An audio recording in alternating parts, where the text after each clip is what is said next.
నమస్తే welcome to news క్యార్ నేను మీ వెన్నెల మనం చూసుకున్నట్టయితే ఇక డిసెంబర్లోనే మొదటి విడత ప్రధానంగా చూసుకున్నట్టయితే ఎన్నికల షెడ్యూల్ వచ్చే అవకాశం ఉంది ఈ వారంలోనే అయితే మనం చూసుకోవచ్చు ఇక డిసెంబర్లోనే ఎన్నికలు జరిగే అవకాశం ఉన్నట్లుగా తెలుస్తుంది అయితే తెలంగాణతో పాటు మిగతా 5 రాష్ట్రాలకు కూడా డిసెంబర్లోనే ఎన్నికలు జరిగే అవకాశం ఉన్నట్లుగా కూడా తెలుస్తుంది ఈ మేరకు ఈసీ సన్నాహాలు చేస్తున్నట్లు తెలుస్తుంది ప్రధానంగా మనం చూసుకున్నట్టయితే తెలంగాణలో అలాగే రాజస్థాన్లో ఒకేసారి పోలింగ్ నిర్వహించే ఆలోచనలో ఈసీ ఉన్నట్లుగా మనకు తెలుస్తుంది ఇక మనం మొదటిగా పేపర్ చూసుకుందాం ఈనాడు గనక చూసుకున్నట్టయితే సంపన్నులు తినే బ్రేక్ఫాస్ట్ సర్కార్ బడుల్లో ఆరోగ్య శాఖ మంత్రి హరీష్ రావు రావిర్యాల పాఠశాలలో మంత్రి సబితారెడ్డితో కలిసి ముఖ్యమంత్రి అల్పాహార పథకం ప్రారంభం ప్రధానంగా మనం చూసుకున్నట్టయితే సంపన్నులు తినే బ్రేక్ఫాస్ట్ సర్కార్ బడుల్లో పెడుతున్నామంటూ కూడా ఈ మేరకు హరీష్ రావు వ్యాఖ్యానించడం జరిగింది అలాగే ఇక్కడ చూసుకున్నట్టయితే ఇక రావిర్యాల పాఠశాలలో మంత్రి సబితారెడ్డితో కలిసి ఇక్కడ ముఖ్యమంత్రి అల్పాహార పథకం ప్రారంభించారు మంత్రి హరీష్ రావు అలాగే మనం ప్రధానంగా చూసుకున్నట్టయితే ఇటు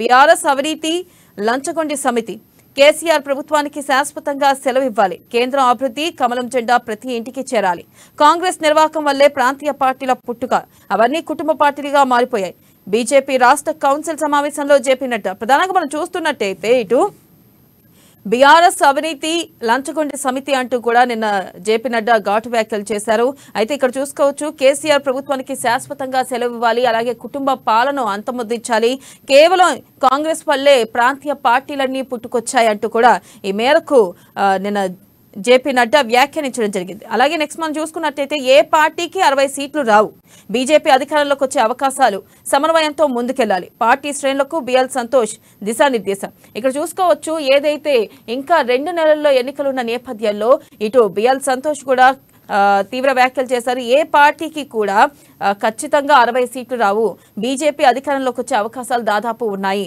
అలాగే సమన్వయంతో ముందుకెళ్లాలి అంటూ కూడా ఈ మేరకు పార్టీ శ్రేణులకు బిఎల్ సంతోష్ పిలుపునిచ్చారు అయితే ప్రధానంగా మనం చూసుకున్నట్టయితే ఏ పార్టీకి 60 సీట్లు రావు ఖచ్చితంగా ఈసారి బీజేపీ అధికారంలోకి వస్తుంది అంటూ కూడా ఈ మేరకు బిఎల్ సంతోష్ వ్యాఖ్యానించడం జరిగింది అలాగే నెక్స్ట్ మనం చూసుకున్నట్టయితే పెన్షన్ల పెంపుపై త్వరలో తీపి కబురు ఈ గట్టున రైతు బంధు ఆ గట్టున రాబతులు కాంగ్రెస్ బీజేపీలకు తెలంగాణపై ప్రేమ లేదు అంటూ కేటీఆర్ వ్యాఖ్య ప్రధానంగా చూసుకున్నట్టయితే ఆసరా పెన్షన్ల పెంపుపై త్వరలో సీఎం కేసీఆర్ శుభవార్త చెబుతారని ఐటీ పురపాలక శాఖ మంత్రి బీఆర్ఎస్ కార్యనిర్వాహక అధ్యక్షుడు కేటీ రామారావు వెల్లడించారు ప్రధానంగా మనం చూసుకున్నట్టయితే ఇక్కడ చూసుకోవచ్చు త్వరలోనే పెన్షన్ల పంపుపై తీపి కబురు ప్రకటించనున్నాము అలాగే ఈ మేరకు కేసీఆర్ దీనిపై ప్రకటన చేయనున్నారు అంటూ కూడా నిన్న కేటీ రామారావు అంటే కేటీఆర్ వ్యాఖ్యానించడం జరిగింది అలాగే చూసుకున్నట్టయితే ఈ ఘటన రైతు బంధు ఆ ఘటన రాబంతులు ఉన్నారు అంటూ కూడా ప్రతిపక్షాలను ఉద్దేశించి ప్రధానంగా వ్యాఖ్యానించడం జరిగింది అలాగే నెక్స్ట్ మనం చూసుకున్నట్టయితే ప్రజా సంక్షేమమే మా ప్రాధాన్యం అభివృద్ధిపై బీఆర్ఎస్ తో చర్చకు సిద్ధం పీసీసీ అధ్యక్షుడు రేవంత్ రెడ్డి కాంగ్రెస్ లో చేరిన ఎమ్మెల్సీ కసిరెడ్డి నారాయణ రెడ్డి ప్రధానంగా చూసుకున్నట్టయితే అసలు అభివృద్ధిపై బీఆర్ఎస్ తో చర్చకు మేము సిద్ధంగా ఉన్నామంటూ కూడా నిన్న రేవంత్ రెడ్డి హాట్ కామెంట్స్ చేశారు అసలు ఎక్కడ అభివృద్ధి చేశారో చెప్పాలంటూ కూడా ఈ మేరకు ఆయన వ్యాఖ్యానించడం జరిగింది అలాగే నిన్న కసిరెడ్డి నారాయణ రెడ్డి కాంగ్రెస్ లో చేరిన నేపథ్యంలో ఈ మేరకు ఆయన ఈ వ్యాఖ్యలు చేశారు అలాగే నెక్స్ట్ మనం చూసుకున్నట్టయితే ప్రధానంగా ఆంధ్రజ్యోతిలో అవినీతి పార్టీలతో కలవబోం ఎంఐఎంతో జట్టు కట్టిన బీఆర్ఎస్ తో మాకు అవగాహన ఇక రాజకారులను తలపిస్తున్న కేసీఆర్ పాలన బీఆర్ఎస్ ప్రభుత్వాన్ని గద్దెదింపాలి కాంగ్రెస్ వల్లే ప్రాంతీయ పార్టీలు పుట్టుక ఇక అవి కుటుంబ పార్టీలుగా మారాయి బీజేపీ రాష్ట్ర కౌన్సిల్ భేటీలో అధ్యక్షుడు నడ్డా మోదీపై కొన్ని కుక్కలు మొరుగుతున్నాయి కేటీఆర్ ను ఉద్దేశించి తీవ్ర విమర్శ తెలంగాణలో హంగ్ బిఎల్ సంతోష్ ఇక బీజేపీని దెబ్బతీసేలా కేసీఆర్ కుట్ర అంటూ కూడా ఈ మేరకు వ్యాఖ్యానించడం జరిగింది మనం ప్రధానంగా చూసుకున్నట్టయితే ఏదైతే రాజకారులను కేసీఆర్ పాలన తలపిస్తుంది రాజకారుల టైప్ కేసీఆర్ పాలన ఉంది అలాగే బీఆర్ఎస్ ప్రభుత్వాన్ని గద్దె దింపాలి కాంగ్రెస్ వల్లే ప్రాంతీయ పార్టీలు పుట్టాయి అలాగే అవినీతి కుటుంబ పార్టీలుగా మారాయి అంటూ కూడా ఈ మేరకు ఆయన వ్యాఖ్యానించడం జరిగింది ప్రధానంగా మనం చూస్తున్నట్టయితే మోదీపై కొన్ని కుక్కలు మొరుగుతున్నాయి అంటూ కూడా కేటీఆర్ ను ఉద్దేశించి ఇక్కడ కిషన్ రెడ్డి తీవ్ర విమర్శలు చేశారు అలాగే మనం ఇక్కడ చూసుకోవచ్చు అలాగే తెలంగాణలో హంగ్ తప్పదు ఖచ్చితంగా హంగ్ వచ్చి తీరుతుంది ఏ పార్టీకి 60 సీట్లు కూడా రావు ఖచ్చితంగా హంగ్ వస్తుంది బీజేపీకి గెలిచే అవకాశాలు దాదాపుగా ఉన్నాయంటూ కూడా ఈ మేరకు బిఎల్ సంతోష్ వ్యాఖ్యానించడం జరిగింది అలాగే బీజేపీని దెబ్బతీసేలాగా కేసీఆర్ కుట్రలు పన్నుతున్నారంటూ కూడా ఇటు బండి సంజయ్ తీవ్ర వ్యాఖ్యలు చేశారు మనం చూసుకున్నట్టయితే నిన్న ఈ మేరకు ఇటు బీజేపీ బీఆర్ఎస్ ఒకటే ఒకటే ఒకటే అని చెప్పి గత కొంతకాలంగా ఇటు కాంగ్రెస్ అంటూ వస్తుంది. ఈ నేపథ్యంలో ఇటు బిఎల్ సంతోష్ గానీ అలాగే జేపీ నడ్డా గానీ బీజేపీ నాయకులంతా బీఆర్ఎస్ పై తీవ్ర విమర్శలు చేశారు. పాలన రాజకారుల పాలన అంటూ, కేసీఆర్ది కుటుంబ పాలన అంటూ కూడా తీవ్రంగా వ్యాఖ్యానించడం జరిగింది. అలాగే నెక్స్ట్ మనం చూసుకున్నట్టయితే ఎవరేం చేశారో తేల్చుకుందామా? బహిరంగ చర్చకు సిద్ధమా? తేదీ చెబితే వస్తాం. కేటీఆర్ హరీష్ కు టీపీసీసీ చీఫ్ రేవంత్ రెడ్డి సవాల్. కాంగ్రెస్ లేకపోతే మీ కుటుంబం బిచ్చమెత్తది. అలాగే సిద్దిపేట, సిరిసిల్ల, గజ్వేల్లో మీరు అమలు చేస్తున్న పథకాలను ఇతర చోట్ల ఇస్తున్నారా? బిల్లా రంగాలు ఊళ్లపై పడి కుక్కల్లా కరుస్తున్నాయి. ఇక బీఆర్ఎస్ కు 25 సీట్లకే పరిమితం అంటూ రేవంత్ రెడ్డి వ్యాఖ్య. ప్రధానంగా మనం చూసుకున్నట్టయితే బీఆర్ఎస్ కేవలం వచ్చే ఎన్నికల్లో 25 సీట్లు మాత్రమే గెలుస్తుంది, అంతకు మించి గెలవలేదు. అలాగే అసలుకి మీరు ఏ అభివృద్ధి చేశారో బహిరంగ చర్చకు సిద్ధమా అంటూ కూడా తేదీ చెప్తే మేము వస్తామంటూ కూడా రేవంత్ రెడ్డి నిన్న కేటీఆర్ కి అలాగే హరీష్ కు సవాల్ చేశారు. అలాగే నెక్స్ట్ మనం చూసుకున్నట్టయితే హోంమంత్రి ఇదేం పని, గన్మెన్ కు మొహమ్మద్ అలీ చెంపదెబ్బ. ప్రభుత్వ కార్యక్రమంలో అందరి ముందే ఘటన. పుష్పగుచ్చం అందివ్వకపోవడంతో అసహనం, ప్రతిపక్షాల ఆగ్రహం. పోలీస్ స్టేషన్లో ఫిర్యాదు. ఇక పోలీస్ అధికారుల సంఘం మౌనంపై చర్చ. ప్రధానంగా చూసుకున్నట్టయితే నిన్న హోంమంత్రి మొహమ్మద్ అలీ గన్మెన్ ను చంపదెబ్బ కొట్టడం జరిగింది. ఈ నేపథ్యంలో ప్రభుత్వ కార్యక్రమంలో కేవలం బొకే ఇవ్వనందు కారణంగా గన్మెన్ ని కొట్టడం నేపథ్యంలో ఇటు తీవ్ర విమర్శలు వ్యక్తమవుతున్నాయి. అలాగే నెక్స్ట్ పేపర్ మనం చూసుకున్నట్టయితే వెలుగు. ప్రధానంగా వెలుగులో చూస్తున్నట్టయితే తెలంగాణలో ఎన్నికలు డిసెంబర్ 1st వీక్ లో. ఎన్నికలు జరగాల్సిన 5 రాష్ట్రాలకు ఒకేసారి షెడ్యూల్ రిలీజ్ చేయనున్న ఈసీ. రాజస్థాన్, తెలంగాణలో ఒకేసారి పోలింగ్. ఇప్పటికే రంగంలోకి ఎన్ఫోర్స్మెంట్ ఏజెన్సీలు. డబ్బు, మద్యం పంపిణీపై నిఘా, చెక్ పోస్టులు పెట్టి తనిఖీలు. ప్రధానంగా చూసుకున్నట్టయితే ఖచ్చితంగా తెలంగాణలో వచ్చే నెల అంటే డిసెంబర్ 1st వీక్ లో ఖచ్చితంగా ఎలక్షన్స్ జరుగుతాయి. ఇంకా 2 నెలలు మాత్రమే ఉన్నాయి. ఈ నేపథ్యంలో డిసెంబర్ 1st వీక్ లో ఎలక్షన్స్ జరుగుతాయంటూ కూడా ప్రధానంగా వ్యాఖ్యానించడం జరిగింది. అలాగే ఇక్కడ చూసుకున్నట్టయితే ఈ మేరకు ఈసీ బృందం అనేక ప్రధానంగా షెడ్యూల్లో కానీ అలాగే నెక్స్ట్ వీక్లో కానీ షెడ్యూల్ వచ్చే అవకాశం దాదాపుగా ఉంది, ఎలక్షన్ షెడ్యూల్. ఈ నేపథ్యంలో డిసెంబర్ 1st వీక్లో ఎలక్షన్ జరగనున్నాయి. అలాగే తెలంగాణతో పాటు 5 రాష్ట్రాలకి ఎన్నికలు జరగనున్న నేపథ్యంలో అయితే ప్రధానంగా ఇక్కడ మనం చూసుకున్నట్టయితే రాజస్థాన్తో పాటు తెలంగాణలో కూడా ఒకేసారి ఎన్నికలు పోలింగ్ నిర్వహించాలని చెప్పి ప్రధానంగా ఈసీ మేరకు కార్యాచరణ సిద్ధం చేస్తుంది. అలాగే నెక్స్ట్ మనం చూసుకున్నట్టయితే పింఛన్లు పెంచుతాం, ఎంత అనేది త్వరలోనే ప్రకటిస్తామంటూ కూడా ఇటు కేటీఆర్ వ్యాఖ్యానించారు. మా పథకాలనే ప్రతిపక్షాలు కాపీ కొడుతున్నాయి అంటూ కూడా ఈ మేరకు వ్యాఖ్యానించడం జరిగింది. అలాగే ఇది చూస్తున్నట్టయితే స్టూడెంట్లపై పెట్టిన కేసులను ఎత్తివేస్తామంటూ కూడా ఈ మేరకు కేటీఆర్ హామీ ఇచ్చారు. కేయూలో పీహెచ్డీ అక్రమాలపై విచారణ చేయించి వారంలో చర్యలు తీసుకుంటాం. అలాగే స్టూడెంట్లపై ప్రధానంగా పెట్టిన కేసులను ఎత్తివేస్తామంటూ కూడా ఇటు కేటీఆర్ వ్యాఖ్యానించడం జరిగింది. అలాగే నెక్స్ట్ మనం చూసుకున్నట్టయితే కుటుంబ పాలన అంతమైతుంది, రాష్ట్రంలో బీజేపీని అధికారంలోకి వస్తుంది అంటూ కూడా జేపీ నడ్డా వ్యాఖ్యానించారు. ప్రాంతీయ పార్టీలన్నీ ఫ్యామిలీ పార్టీలే, బీఆర్ఎస్ అంటే భ్రష్టాచార్ రిసెత్య సమితి, రాజకారులతో చేతులు కలపడానికి కేసీఆర్ కి సిగ్గుండాలి అంటూ కూడా ఇటు జేపీ నడ్డా నిన్న ఫైర్ అయ్యారు. అలాగే రాష్ట్రంలో బీజేపీనే కీలకం కాబోతుంది అంటూ కూడా ఇటు బిఎల్ సంతోష్ ప్రధానంగా వ్యాఖ్యానించడం జరిగింది. ఇక బీఆర్ఎస్వి బట్టేబాజ్ పనులు, చెప్పేవి శ్రీరంగ నీతులు అంటూ కూడా ఇటు కిషన్ రెడ్డి ప్రధానంగా వ్యాఖ్యానించడం జరిగింది. అలాగే బొకే అందివ్వలేదని గన్మ్యాన్ పై చేసుకున్న హోంమంత్రి. అందరూ చూస్తుండగానే చెంపదెబ్బ కొట్టిన మొహమ్మద్ అలీ. ఈ నేపథ్యంలో తీవ్ర అసలుకి బొకే ఇవ్వని నేపథ్యంలో చెంపదెబ్బ కొట్టడంపై ఇటు ప్రజలు అసహనం వ్యక్తం చేస్తున్నారు. ఒక కార్యక్రమంలో ఈ మేరకు మొహమ్మద్ అలీ ఇలా ప్రవర్తించడంపై ఒకంత అసహనం వ్యక్తం చేస్తున్నారు. అలాగే నెక్స్ట్ మనం చూసుకున్నట్టయితే సర్కార్ బడుల్లో సీఎం బ్రేక్ఫాస్ట్. ఏదైతే మనం ప్రధానంగా చూసుకున్నట్టయితే సర్కార్ బడిలో బ్రేక్ఫాస్ట్ పథకం ప్రారంభించారు. అయితే ఈ నేపథ్యంలో రావిర్యాలలో రంగారెడ్డి జిల్లా రావిర్యాలలో పిల్లలకు టిఫిన్ తినిపిస్తూ ఈ మేరకు వ్యాఖ్యానించడం జరిగింది. ఇక మీదట పిల్లలందరికీ బ్రేక్ఫాస్ట్ ఉంటుంది స్కూళ్లలో, ఇటు ప్రభుత్వ స్కూల్లో పిల్లలందరికీ బ్రేక్ఫాస్ట్ అందిస్తాము అంటూ కూడా ఈ మేరకు వ్యాఖ్యానించడం జరిగింది. ఇక దీనిపై పూర్తి విశ్లేషణ మనకు అందించడానికి మనతో పాటు సిద్ధంగా ఉన్నారు రాజకీయ విశ్లేషకులు కృష్ణమూర్తి గారు. వారితో మాట్లాడేద్దాం. కృష్ణమూర్తి గారు, గుడ్ మార్నింగ్ అండి. మనం ప్రధానంగా చూసుకున్నట్టయితే ఇటు తెలంగాణలో ఎన్నికలు డిసెంబర్ 1st వీక్ లోనే జరగనున్నాయంటూ కూడా మనకు తెలుస్తుంది. అయితే మన ఆల్రెడీ ఈసీ 3 రోజుల సర్వే తర్వాత ఇక నెక్స్ట్ వీక్ ఎలక్షన్ షెడ్యూల్ వచ్చే అవకాశం ఉన్నట్లుగా తెలుస్తుంది. అయితే ఇక్కడ ఏంటంటే తెలంగాణతో పాటు మిగతా 5 రాష్ట్రాలకు కూడా ఎన్నికలు నిర్వహించాలి, అది కూడా ఎన్నికలు కూడా తెలంగాణతో పాటు పోలింగ్ నిర్వహిస్తారు అనేది కూడా వినిపిస్తుంది. దీంట్లో అంటే తెలంగాణతో పాటు మిగతా 5 రాష్ట్రాలకు కూడా ఎన్నికలు జరిగే అవకాశం ఉందంటారా డిసెంబర్ 1st వీక్ లోనే?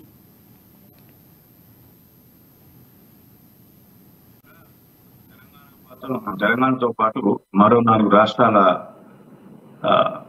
గడువు, శాసనసభల గడువు కానీ ఎమ్మెల్యేల గడువు కానీ 5 years టర్మ్ పూర్తి కాబోతుంది. కాబట్టి ఖచ్చితంగా ఈ 5 రాష్ట్రాల్లో ఎన్నికలు జరగాల్సిన అవసరం ఉంటుంది. దానికి సంబంధించిన ఈసీ ఇప్పటికే ప్రిపరేషన్ చేసింది. మన తెలంగాణకు 3 రోజులు వచ్చి పర్యటించి వెళ్ళారు ఈసీ బృందం. అదేవిధంగా మిగతా రాజస్థాన్లో కానీ ఛత్తీస్గఢ్లో కానీ మిగతా రాష్ట్రాల్లో కూడా పర్యటించి వెళ్ళారు. ఆంధ్రప్రదేశ్ వెళ్ళారు కాబట్టి అక్కడ షెడ్యూల్ కొంత ఖరారయ్యే అవకాశం ఉంది. కాబట్టి నేడు రేపు అంటే మనకు ఉన్నటువంటి సమాచారం ప్రకారంగా 11వ తేదీన షెడ్యూల్ రావచ్చు. ఈసీ ఒక మీడియా సమావేశం ఏర్పాటు చేసి ఏ రాష్ట్రంలో ఎంతమంది ఓటర్లు ఉన్నారు, ఫైనల్ గా ఎప్పుడు పోలింగ్, ఎప్పుడు నామినేషన్లు, ఎప్పుడు స్క్రూటినీ, ఎప్పుడు విత్డ్రాల్స్, ఇవన్నీ వీటికి చెప్పే అవకాశం ఉంది. అయితే అంతకన్నా ముందే రాష్ట్ర ప్రభుత్వాలను సన్నాహం చేసేందుకు అంటే ఎన్నికలకు సన్నద్ధం చేసేందుకు ఈసీ కొంత కసరత్తు చేసింది. ఆ కసరత్తులో భాగంగానే 3 రోజుల పాటు ఈసీ బృందం మన రాష్ట్రం తెలంగాణలో పర్యటించి వెళ్ళింది. మనకు ఉన్నటువంటి సమాచారం ప్రకారంగా మన రాష్ట్రంలో మనకు డిసెంబర్లో ఫస్ట్ వీక్ లో మనకు ఎన్నికలు జరగాల్సిన అవసరం ఉంది. 7వ తేదీ లోపల మనకు పోలింగ్ పూర్తి కావాల్సిన అవసరం ఉంటుంది. రిజల్ట్ అనేది మిగతా రాష్ట్రాల పోలింగ్ షెడ్యూల్ బట్టి డిసెంబర్ లాస్ట్ వీక్ లో ఫలితాలు వెలువడే అవకాశాలు కనిపిస్తా ఉన్నాయి. దీనికి సంబంధించిన ఈసీ కూడా ఏర్పాటు చేస్తున్నట్టుగా మనకు తెలుస్తుంది. మొత్తంగా అంటే రాష్ట్రంలో కొత్త ప్రభుత్వాన్ని ఏర్పాటు చేసేందుకు జనవరి 12 వరకు గడువున నేపథ్యంలో ఆలోగా కొత్త ప్రభుత్వం అంటే ఆ ప్రజలు ఏ ప్రభుత్వానికి పట్టం కడితే ఆ వారు అధికారంలోకి వచ్చే అవకాశం ఉంటాయి. కాబట్టి పోలింగ్ ప్రక్రియను, కౌంటింగ్ ప్రక్రియను పూర్తి చేసి ప్రస్తుతం ఉన్న ప్రభుత్వ గడువు జనవరి 12లోగా పూర్తి చేసి మిగతా కొత్త ప్రభుత్వం ఎవరు వచ్చినా సరే బీఆర్ఎస్ వస్తే బీఆర్ఎస్ నేతలే మరోసారి ప్రమాణ స్వీకారం చేసి 5 ఏళ్ళు పాలించే అవకాశం ఉంటుంది. లేదంటే మిగతా పార్టీ కాంగ్రెస్ వచ్చినా బీజేపీ వచ్చినా వాళ్ళు పాలించే అవకాశం ఉంటుంది. ఎందుకు సంబంధించి అంతకన్నా ముందే ఎన్నికలు సాఫీగా జరగాలి అంటే కొంత చర్య తీసుకోవాల్సిన అవసరం ఉంటుంది. అధికారులు బదిలీలు కానీ మిగతా విషయాలు కానీ అంటే పారదర్శకంగా జరగాలంటే అధికార యంత్రాంగం కూడా పారదర్శకంగా ఉండాల్సిన అవసరం ఉంటుంది. అటు పాలక పక్షాన్ని కానీ అటు ప్రతిపక్షాన్ని కానీ ఒకవైపుగా పనిచేసే విధంగా ఉండకుండా ఉంటే బాగుంటుంది. లేదంటే ఆ ప్రచార సమయంలో కానీ పోలింగ్ సమయంలో కానీ కౌంటింగ్ సమయంలో కానీ కొంచెం ఇబ్బందులు ఎదుర్కొనే అవకాశం ఉంటుంది. ఎన్నికల సంఘం యొక్క ప్రతిష్ట మీద మచ్చ పడే అవకాశం ఉంటుంది. కాబట్టి ఏమీ లేకుండా జాగ్రత్త తీసుకునేందుకు ఈసీ సకల చర్యలు తీసుకుంటుంది. దీనికి సంబంధించిన ఏర్పాటు చేస్తా ఉన్నది. ఇప్పటికే సమస్యాత్మకమైనటువంటి అతి సమస్యాత్మక పోలింగ్ ప్రాంతాలతో పాటు ఎన్నికల సమయంలో మిగతా వాటిని రౌడీ హీటర్లు అనుకోండి, సంఘ విద్రోహ శక్తులు, వీటన్నిటి మీద కొంత డాటాను కూడా ఈసీ సేకరించే రాష్ట్ర ప్రభుత్వాలు కూడా ఆయా డాటాను ఎప్పటికప్పుడు సేకరించి ఆ కేంద్ర ఎన్నికల సంఘానికి ఇటీవల వచ్చిన కేంద్ర ఎన్నికల బృందానికి కూడా సమర్పించడం జరిగింది. అందుకు సంబంధించి అంటే ఓటర్ల జాబితాలో కొంత అక్రమాలు ఉన్నాయని చెప్పేసి కాంగ్రెస్ పార్టీ ప్రధానంగా ఆరోపించింది. వాళ్ళు కొంత చూపించారు. నాంపల్లి నియోజకవర్గంలో సుమారుగా 1,00,000 ఓట్లు ఎక్కువగా ఉన్నాయి, నాన్ రెసిడెన్స్ అంటే అక్కడ లేని వాళ్ళవి ఉన్నాయి, కొంతమందిని అంటే డబల్ గా సృష్టించి నమోదు చేయించాలని చెప్పేసి దానికి సంబంధించి కొంత చర్యలు తీసుకున్నామని ఈసీ పార్టీ కాంగ్రెస్ పార్టీ ఇంకా సంతృప్తి పడలేదు, మరింత మందిని డిలీషన్ చేయాలని చెప్పేసి కోరిండ్రు. దీనికి సంబంధించినటువంటి ప్రక్రియను కూడా ఈసీ పరిశీలిస్తాను. అంటే ఇట్లాంటి రాజకీయ పార్టీల అభ్యంతరాలు ప్లస్లు మైనస్లు వాళ్ళు ఏ రకంగా ఉండాలనుకుంటున్నారు, జాబితాలో కరెక్ట్ గా ఉందా లేదా, జాబితాలని ఆ పేర్లు ఉన్న పేర్లు కూడా కరెక్టా కాదా అనే విషయాన్ని కూడా మరోసారి వెరిఫికేషన్ చేసుకునే ప్రక్రియ ఈసీ వేగవంతం చేసింది. దీనికి సంబంధించిన ప్రక్రియను ఒకవైపు సాగిస్తూనే ఇంకోవైపు షెడ్యూల్ విడుదలకు సన్నాహాలు చేస్తుండగా మనకు స్పష్టమవుతా ఉన్నది కదా. పెంచుతామంటూ కూడా కేసీఆర్ ప్రకటించారు. కేసీఆర్ ప్రకటిస్తారంటూ కేటీఆర్ వ్యాఖ్యానించడం జరిగింది. మనం ప్రధానంగా చూసుకున్నట్టయితే ఇటు విద్యార్థులపై కూడా కేసులు ఎత్తివేస్తామంటూ కూడా ఇటు కేటీఆర్ ప్రకటించారు. అదే ఇప్పటి వరకు విద్యార్థుల గురించి మాట్లాడిన కేటీఆర్ సడన్ గా విద్యార్థుల గురించి మాట్లాడడం, దీన్ని మనం ఎలా చూడొచ్చు అంటారు? అంటే ఎన్నికల సమయం యువతలో కొంత ప్రభుత్వ వ్యతిరేకత ఏర్పడింది. ఈ నేపథ్యంలో ఆ యువత ప్రసన్నం చేసుకోవాలి, కొంత చర్యలు తీసుకోవాలి. మనం గమనించవచ్చు అక్రమాల మీద గ్లోబరీనా సంస్థ చేసిన అక్రమాలు కూడా జరిగాయి. గ్లోబరీనా సంస్థ సాఫ్ట్వేర్ ద్వారా కొంత విద్యార్థులకు అన్యాయం జరిగింది. తల్లిదండ్రుల దాదాపు 30 మంది విద్యార్థులు వనవన్మరణాలకు పాల్పడ్డారు. అప్పుడు చర్య తీసుకోలేదు. ఆ సమయంలోనూ విద్యార్థి సంఘాలు అనేక ఉద్యమాలు చేశాయి. మొన్నటికి మొన్న కాకతీయ యూనివర్సిటీలో పిహెచ్డి వ్యవహారం విద్యార్థులను పోలీసులు చిట్టుకబాదారు, కాళ్ళు చేతులు విరగొట్టారు. అప్పుడేం మాట్లాడలేదు. అనేక సందర్భాల్లో విద్యార్థి సంఘాలు ఉద్యమాలు చేశారు అనేక అంశాల మీద. ఉస్మానియా యూనివర్సిటీలో విద్యార్థులు నిర్బంధాలకు గురి చేశారు. మాట్లాడితే గేట్లేసి లోపలిని ఉంచారు వాళ్ళు. విద్యార్థుల భావస్వేచ్ఛను ఈ ప్రభుత్వం అణచివేసింది. ఇంతకాలం వాళ్ళ సమస్యలను తొక్కిపెట్టింది. వాళ్ళ సమస్య గురించి పట్టించుకోలేదు. దీంతో యువతలో కొంత ఆగ్రహావేశాలు వ్యక్తమవుతున్నారు. విద్యార్థుల సమస్యలను పట్టించుకోకుండా యూనివర్సిటీ నిర్లక్ష్యం చేయడంతో పాటు నిరుద్యోగ సమస్య విషయంలో రాష్ట్ర ప్రభుత్వం ఏమాత్రం చర్యలు తీసుకోకపోవడం, ఇవన్నీ కూడా ప్రభుత్వానికి ప్రతికూలంగా మారే అవకాశం ఉన్నాయి ఎన్నికల సమయంలో. ఈ యువతే రేపు ఎన్నికల రాష్ట్ర ప్రభుత్వానికి అంటే తమకు అంటే యువకులకు ఏ రకమైన అన్యాయం చేసింది రాష్ట్ర ప్రభుత్వం అనే విషయాన్ని ప్రజల్లోకి వివరించేందుకు సన్నద్ధమవుతా ఉన్నారు విద్యార్థి యువజన సంఘాలన్నీ కూడా. ఈ నేపథ్యంలో ఆ కేసును ఎత్తివేస్తాము, వాళ్ళను సరైన వాళ్ళకు మేము ప్రాధాన్యత ఇస్తాము అని చెప్పారు.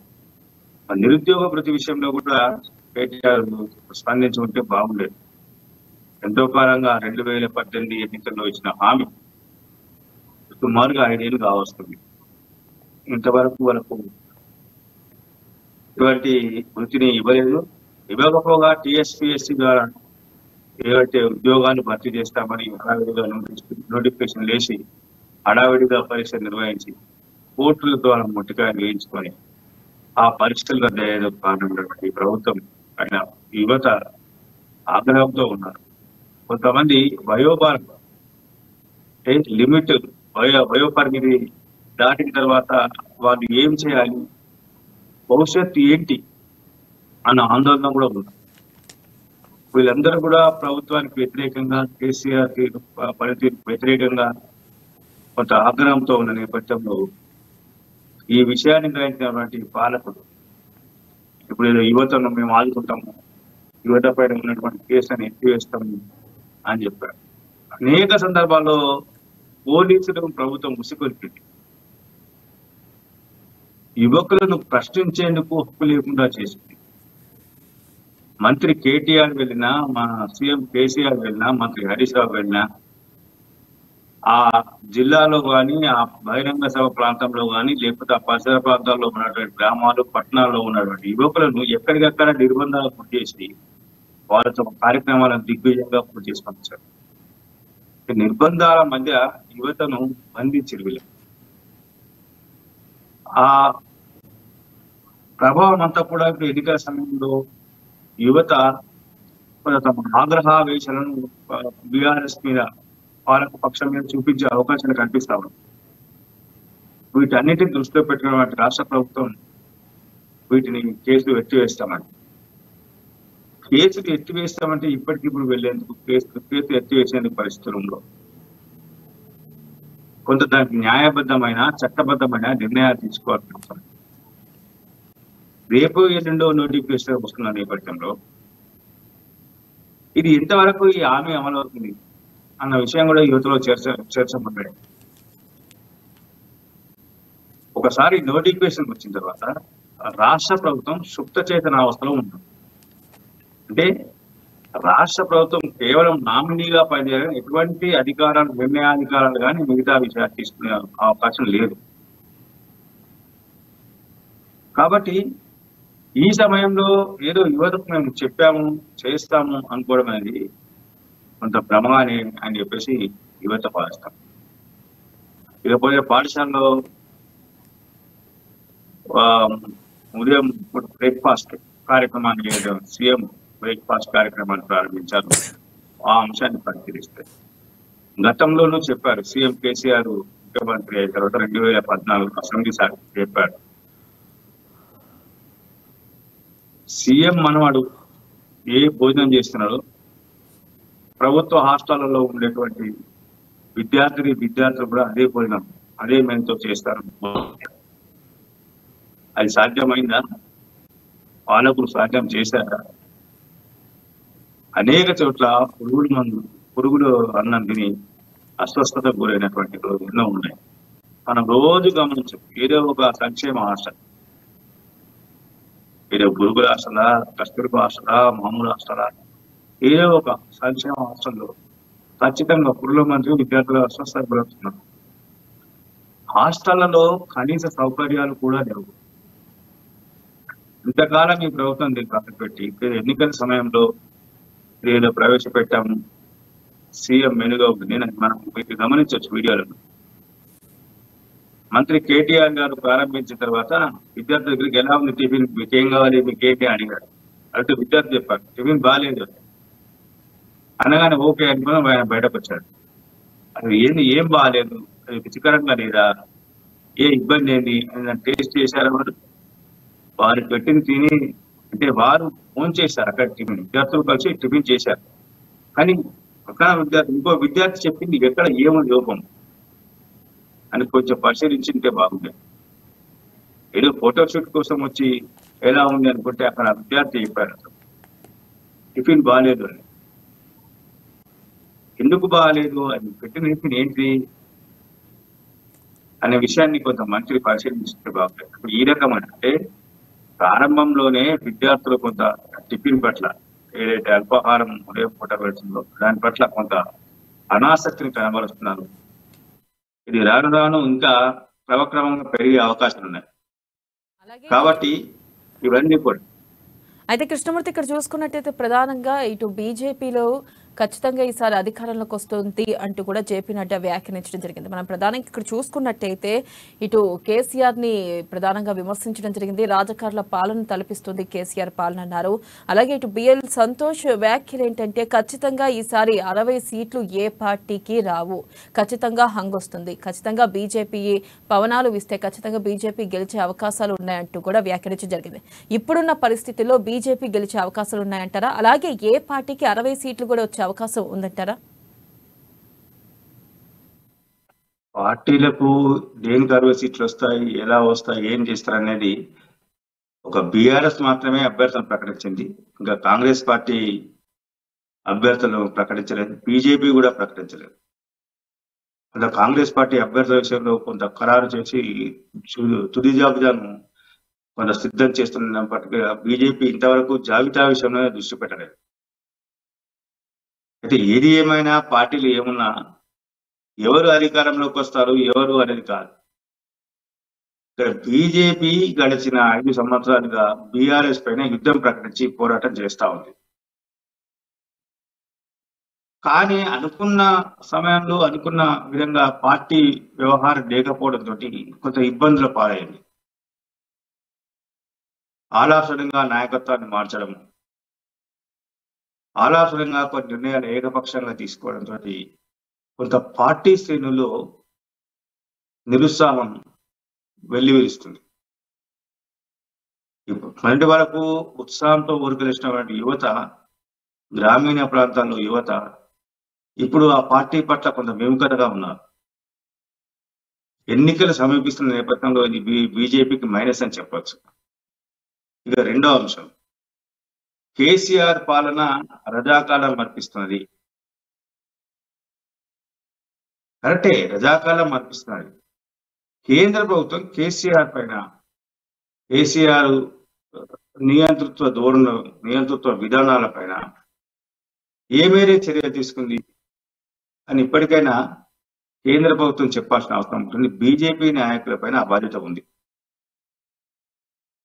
కానీ రొటీన్ గా రాదు, మేమే వస్తాం, ఎట్లా వస్తారు వీళ్ళు అధికారంలోకి, ఏ రకంగా వస్తారు, పార్టీ శ్రేణులు పార్టీకి దూరం అవుతా ఉన్నారు క్రమక్రమంగా. కొత్త వాళ్ళు చేరడానికి భయపడతా ఉన్నారు. పార్టీలో చేరికలు ఉంటాయి, అద్భుతంగా ఉంటాయి, భవిష్యత్ అంతా మాదే చెప్పినటువంటి బీజేపీ నాయకత్వం ఇప్పుడు భవిష్యత్తును అంధకారంగా మార్చుకున్నారు. Right Krishnamurthy, thank you. మనం ప్రధానంగా చూసుకున్నట్టయితే ఇటు అధికార పక్షాలు అలాగే ప్రతిపక్ష వర్సెస్ గా వారు కొనసాగుతూనే ఉంది. మా పార్టీ అంటే మా పార్టీ అధికారంలోకి వస్తుంది అంటూ కూడా ఇటు ప్రగల్భాలు పలకడం జరుగుతుంది. అయితే ఏ పార్టీ అధికారంలోకి వస్తుంది అనేది తెలియాలంటే మాత్రం కొన్ని రోజుల వరకు వేచి చూడాల్సిందే. ఇది వాళ్ళ న్యూస్ క్యాన్. కీప్ వాచింగ్ అమ్మా న్యూస్, నిజం కోసం జనం కోసం.